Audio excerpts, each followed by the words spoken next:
उनका मानना था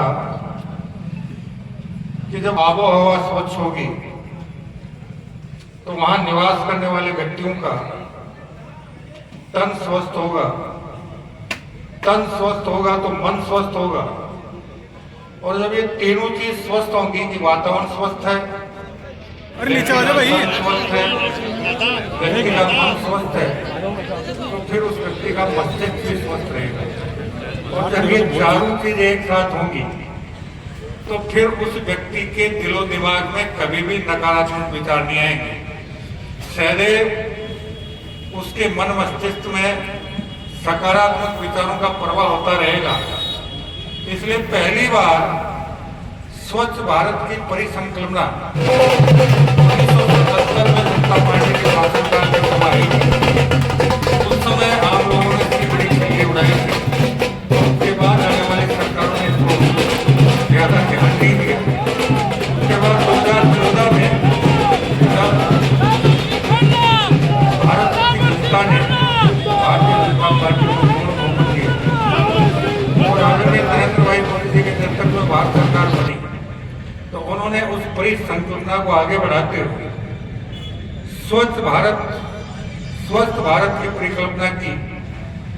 उस समय भी बहुत से लोगों ने इस बात का मजाक उड़ाया था, लेकिन अब धीरे धीरे लोगों के दिलो दिमाग में ये बात घर कर रही है कि वास्तव में वातावरण स्वस्थ होना चाहिए, और वातावरण स्वस्थ होगा तभी तन मन और मस्तिष्क स्वस्थ होगा। और उसी दिशा में उन्होंने स्वस्थ भारत अभियान की शुरुआत की और उनका मूल मंत्र था कि शहरों की आवश्यकताओं में भविष्य में शहर को पर्यावरण अनुकूल बनाने की दिशा में ऐसे काम किए जाए कि वहाँ सीवरेज का, ड्रेनेज का माकूल व्यवस्था हो, चारों तरफ साफ सफाई हो, वातावरण स्वस्थ हो। और उसी के अंतर्गत एक कार्यक्रम शुरू हुआ जिसमें आज अपने श्रीमाधोपुर में पहले चरण का श्रीमाधोपुर के अपार जन समूह की ओर से माननीय यूडीएच मंत्री जी साहब का स्वागत करेंगे। कल्याण जी महंत 2 ml की क्षमता का STP, 2 ml की क्षमता का पंप हाउस और 4200 घरों को सीवरेज का कनेक्शन देने का काम इसके माध्यम से होगा। और जैसे ही ये कार्यक्रम पूरा नहीं होगा उससे पहले इसका द्वितीय चरण आ जाएगा और उसमें भी 50 किलोमीटर सीवरेज लाइन, 2.6 ml की क्षमता के STP का निर्माण और 8000 घरों को सीवरेज कनेक्शन देने का लक्ष्य उसमें रखा गया। अभी बात चल रही थी नगर पालिका के सीमा विस्तार की। हमारे यहाँ गांव का पहचान राजस्व सीमा के आधार पर होती है और श्रीमाधोपुर शहर के राजस्व सीमा को 2 भागों में विभक्त किया गया था।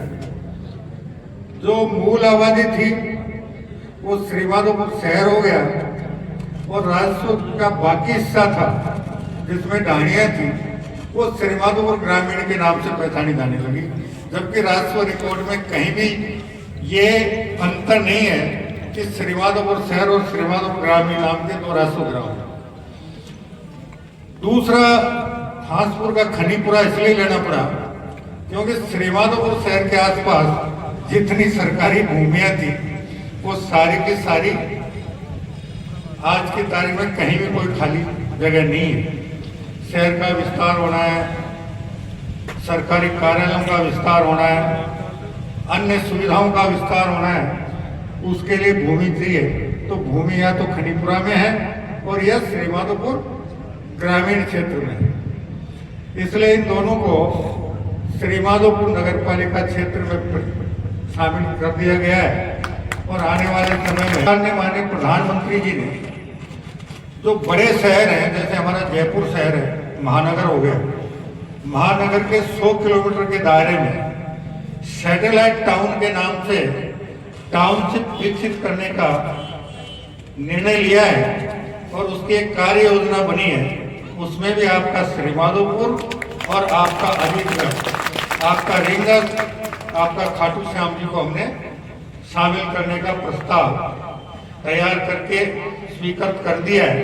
जैसे ही वो परियोजना लागू होगी, ये सैटेलाइट टाउन की सुविधाएं भी आपके यहाँ इस तीसरे चरण में हमारे इसी 2023 से 2028 के कालखंड में शुरू हो जाएगी। इसके अलावा जैसा प्रदेश की जनता ने दिसंबर 2023 में भारतीय जनता पार्टी को अपना मत रूपी भरपूर आशीर्वाद दिया और आदरणीय प्रधानमंत्री नरेंद्र मोदी जी के मार्गदर्शन में हमारे भारतीय जनता पार्टी की सरकार बनी, माननीय भजनलाल जी शर्मा को मुख्यमंत्री बनाया गया और मुख्यमंत्री बनने के बाद पिछले 1 साल में राजस्थान के विकास के लिए जिस तेजी के साथ काम होना शुरू हुआ है, सामान्यतः ऐसा पिछले 70 साल के कालखंड में कभी नहीं हो पाया। हमारी वर्षों से लंबित 2 महत्वपूर्ण परियोजनाएं जो पेयजल और सिंचाई से संबंधित थी, एक हमारा नर्मदा का जल था जो राज्य के 21 जिलों तक आना था, जिसमें कुछ हिस्सा पीने के पानी में के जल के रूप में काम आना था और कुछ हिस्सा सिंचाई के रूप में काम आने वाला था।